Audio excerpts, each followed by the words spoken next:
Greetings, adventurers, and welcome back to Abnormal Voyages. My name is David, and today we are in New Orleans, Louisiana. We figured, what better place to celebrate Halloween than this legendary city? Let's dive in and have a spooky time.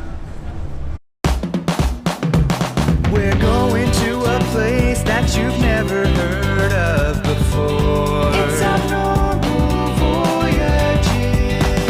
You're gonna learn something new. We're gonna open new doors. It's Abnormal Voyages.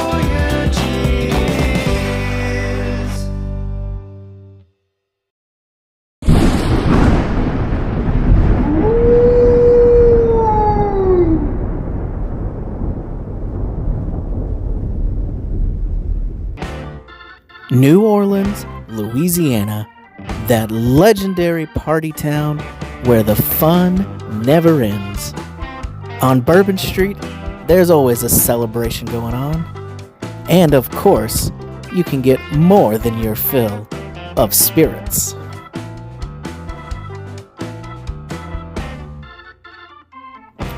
Communicating with spirits has always been very popular in New Orleans.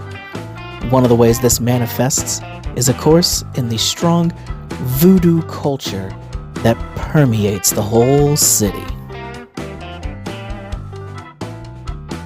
But when it comes to voodoo, it can sometimes be difficult to separate the fact from the fiction.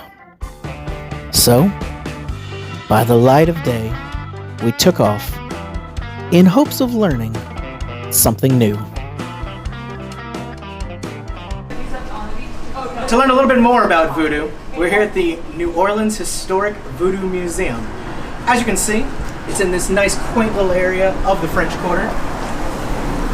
We got some awesome decorations outside. We got the welcome with the skeleton, good old alligator up top. Let's go see what we can find out.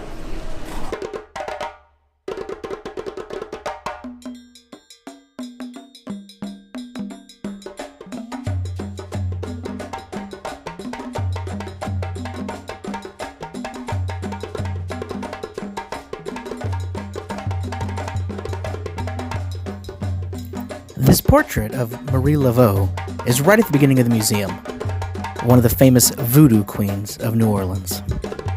While the term voodoo may conjure images in your mind of witch doctors and evil magic in movies, voodoo is actually a religion that's taken quite seriously, especially here in New Orleans.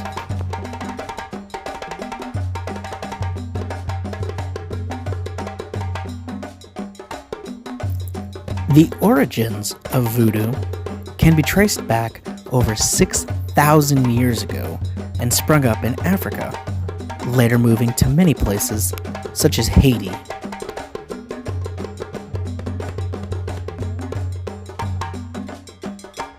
As you can see, the Voodoo Museum covers the entire history of voodoo, spanning back throughout the ages. If you come in here, got a lot of artifacts all the way from voodoo dolls, statues, anything you could want to see.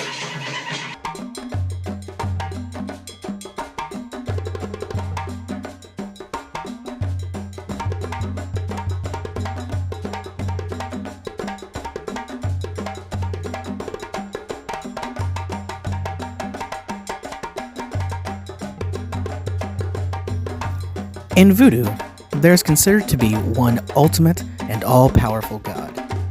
To communicate and request things from this god, voodoo practitioners will call upon other powerful spirits and give them offerings in hopes of receiving blessings, protection, luck, whatever they may be looking for.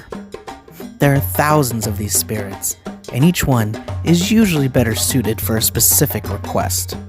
They also each tend to have a favored gift or offering that they particularly enjoy.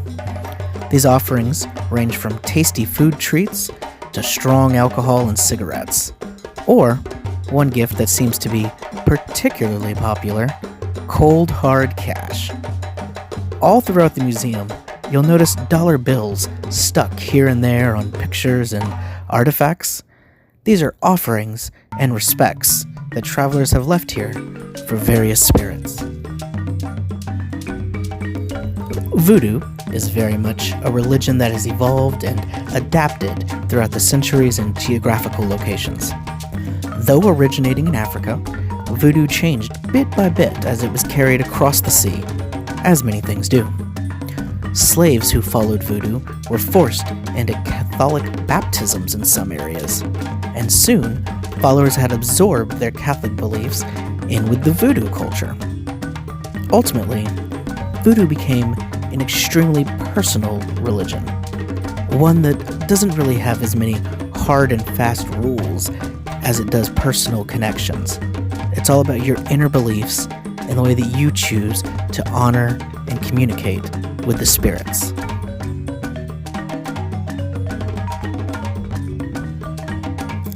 You can see the crossover of cultures and artistic styles in the many items here in the museum. Some of them clearly have Islander and African influences, while other ones have a more European flair to them. All of these items are ones that were used in voodoo rituals, or in building altars, or just paying respects to the different spirits that people would invoke to help them accomplish whatever their goals may be. Again, money, alcohol, different gifts were given to these different spirits to keep them happy. In the voodoo culture, it was also very important that after you had beseeched a spirit to help you out, that you remained in your life somebody that they would want to help out. So it was important that you followed the different cultures and ways of what voodoo taught was the way to be.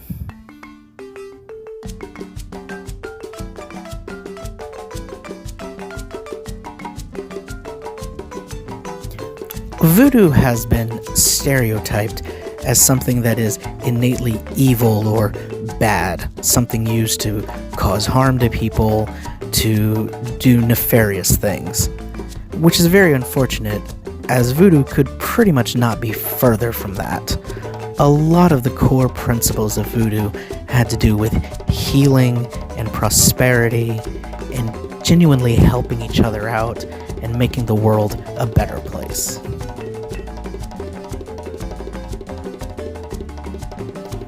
I think the level of talent and dedication that went into so many of these art statues and portraits just go to show that this is something people held in their heart and truly believed and loved.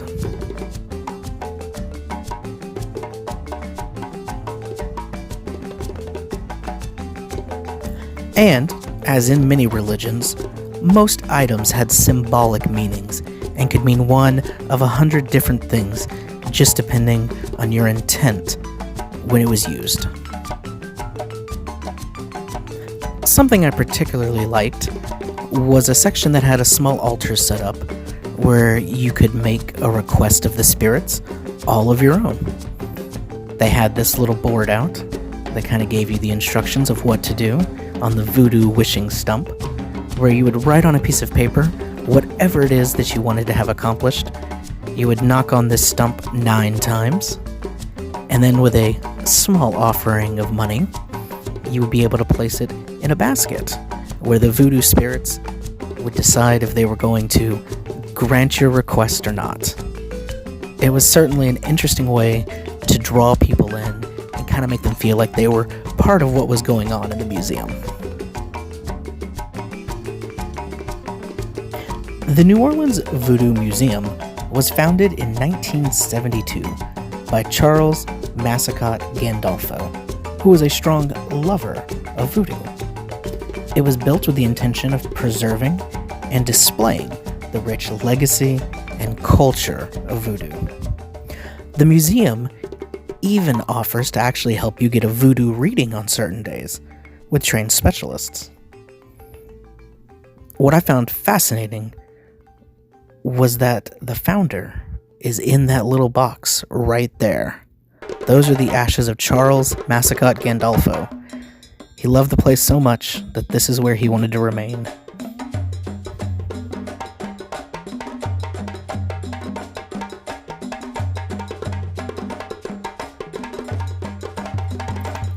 Even with most people not knowing much about the reality of the voodoo religion, its influence on our modern world and pop culture is very evident. Everyone has heard of voodoo dolls and even one of the most popular monsters of our day, zombies. Though the true story and meanings behind things like this are drastically different from the versions we see on TV and in movies, I think it's safe to say that voodoo has managed to make the world a richer and more interesting place. While New Orleans may be famous for voodoo, it's also legendary for its wide array of delicious food. We couldn't leave the French Quarter without stopping by one of its most popular restaurants.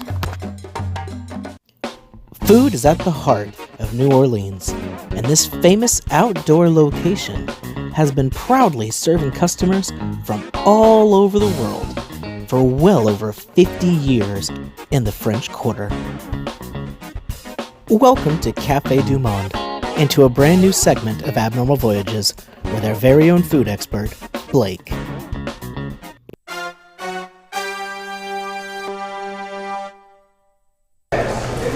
We're here at Café du Monde to have some world-famous beignets. So we got them here, we're gonna shake them up, spread that powder. Oh, look at that.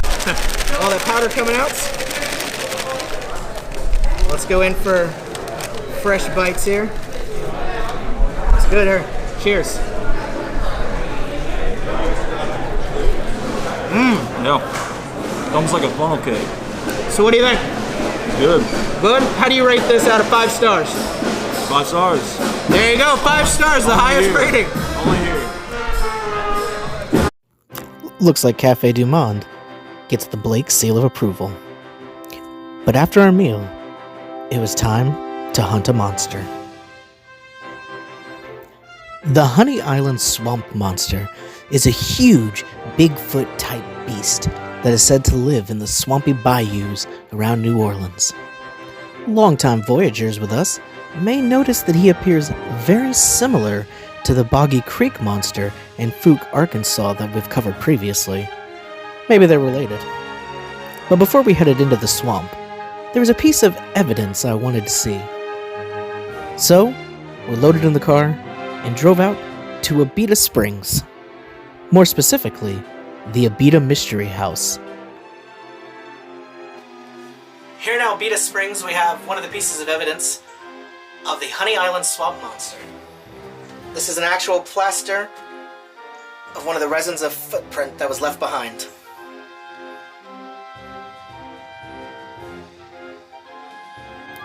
The Mystery House was amazing. We filmed an entire episode there that'll be coming out soon.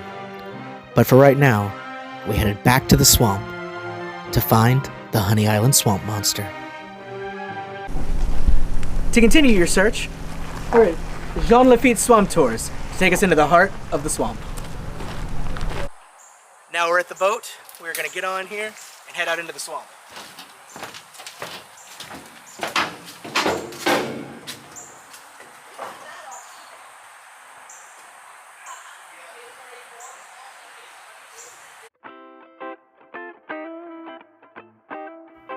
Right behind the boat, before we even got started, we made a new little friend who was just hanging out in the water there.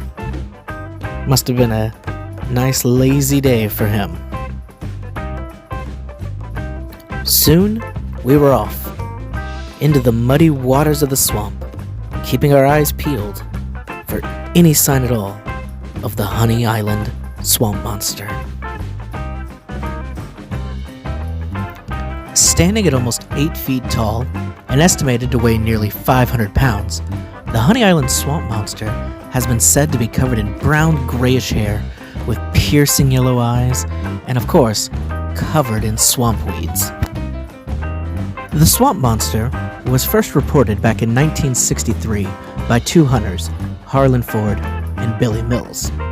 The creature quickly ran into the underbrush when they spotted it, but it had left behind large footprints that were 3-toed and webbed. Some experts believe the unusual print is a Bigfoot that evolved to better survive the swampy biosphere. Bald eagles are native to this area, As you can see, these ones that were up on the power lines. There was a mated pair there who were just hanging out nearby their giant nest that was nestled safely in a tree right over here. They'd been there for years, and apparently were very familiar with people coming into the swamp.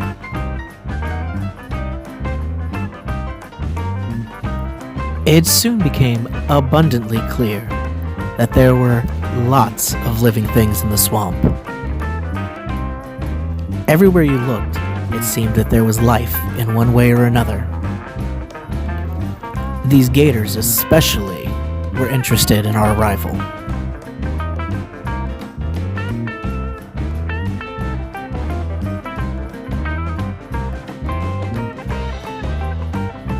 Speaking of gators, they actually factor in heavily with one of the stranger stories of the Honey Island swamp monster. One legend is that it is actually the offspring of a union between a chimpanzee and an alligator. The story goes that a train wreck happened near the swamp in the early part of the 20th century. This train happened to be carrying all manner of exotic animals for a traveling circus, and after the train derailed, the animals all fled. A troop of chimpanzees actually escaped into the swamp and somehow managed to survive, and even began to interbreed with the alligators there. This created a strange breed of reptilian-like mammals, and that is a possibility of how the Honey Island swamp monster was created. Personally, this doesn't sound very believable to me, because, how would that even work? But to be honest, it's not something I really want to think about too deeply.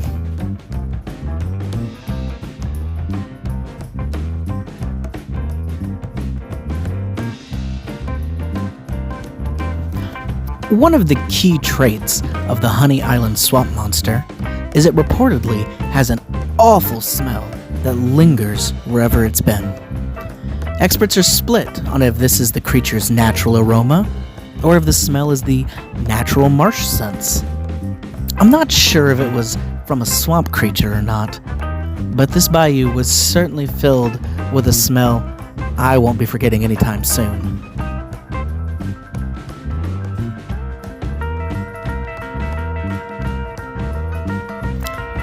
All the alligators helped serve as reminders that the swamp wasn't necessarily the safest place in the world.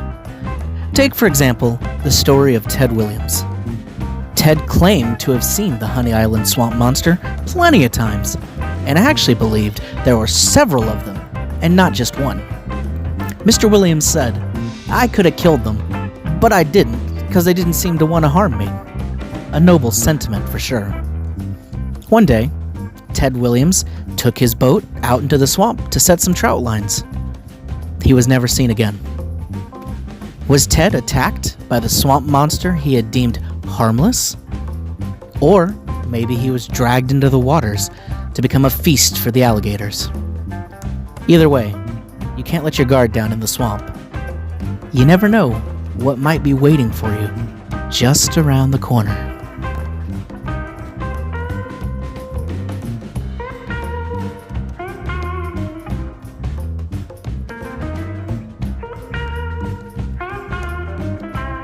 We searched high and low throughout the swamp, but it seems the Honey Island swamp monster just wasn't that interested in making an appearance for us that day. But we did find an alligator who was feeling particularly hungry, so we decided to see if we could maybe coax some fish around and help give him a bite to eat.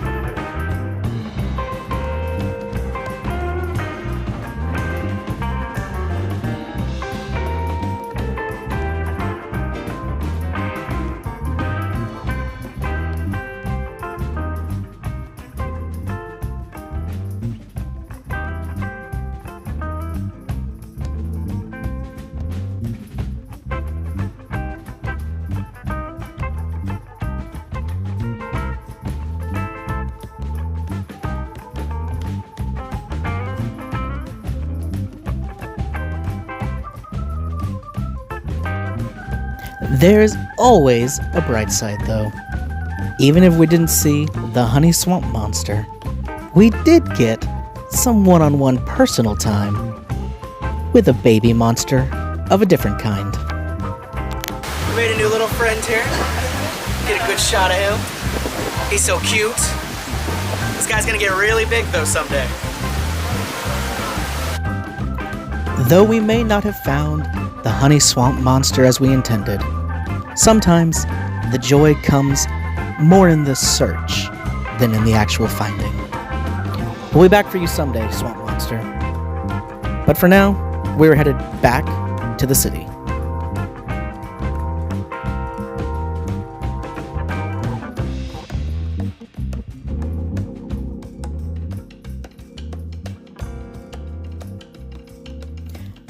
After a quick drive past the Superdome and into downtown New Orleans, we arrived at Mardi Gras World for a little more current take on Halloween.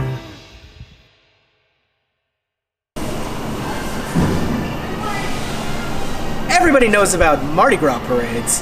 However, during the month of October, New Orleans is home to Nolaween, where the Krewe of Boo puts on one scary good time. As New Orleans' official Halloween parade, the Krewe of Boo was started in 2007. This display showed off some of their more impressive pieces that have been used on floats throughout the years. Can't have a New Orleans parade without some beads. Fill in the mouth of this big guy here as he grapples a knight in his tentacle. I enjoyed all the detail in this Egyptian display here. A lot of creepy carnival vibes. Very spooky. Enough to give any kid nightmares, I think.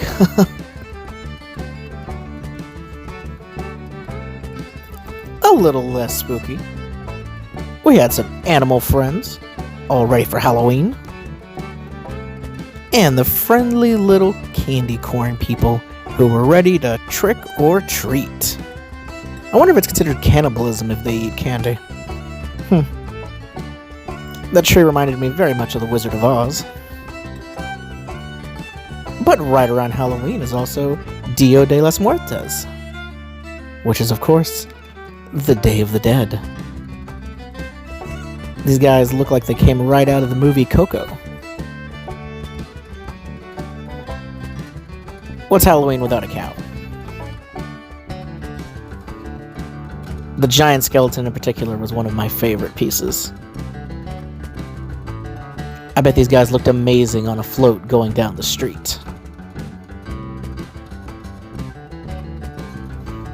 The good old classic jack-o'-lanterns. Probably took a long time to carve this one, huh? And even some pop culture references with Chucky and his bride. I think we'd all be in trouble if these two came to life.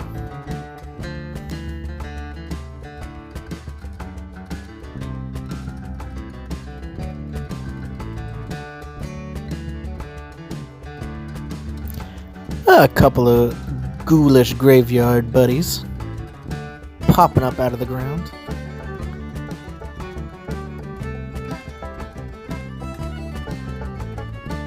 This guy needs some skincare for sure.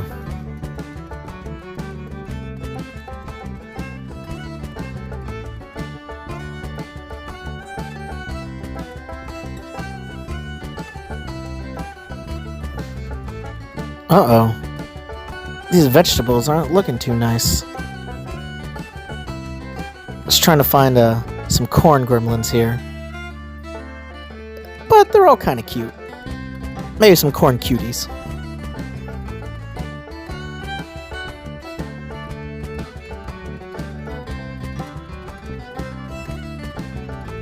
This skull was definitely eye-catching, and can actually be seen in the recent Adam Sandler movie that they just put up on Netflix.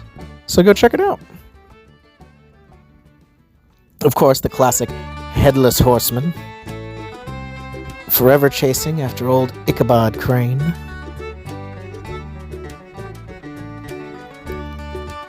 And one of my favorites, a little steampunk design here.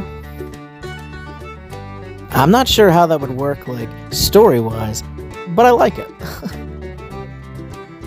This warehouse was huge, but it really only held a fraction of all the amazing pieces that have been built for the various parades throughout the decades of Mardi Gras.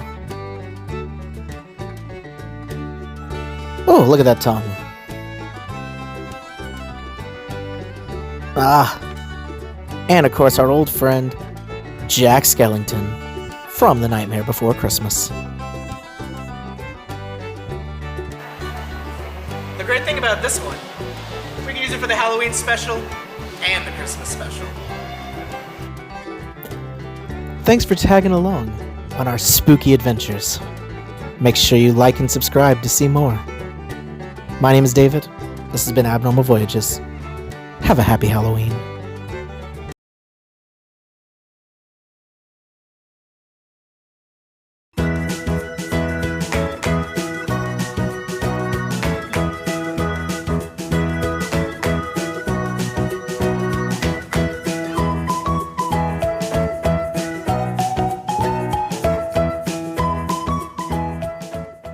Thanks for watching Abnormal Voyages. Thanks for watching Abnormal Voyages.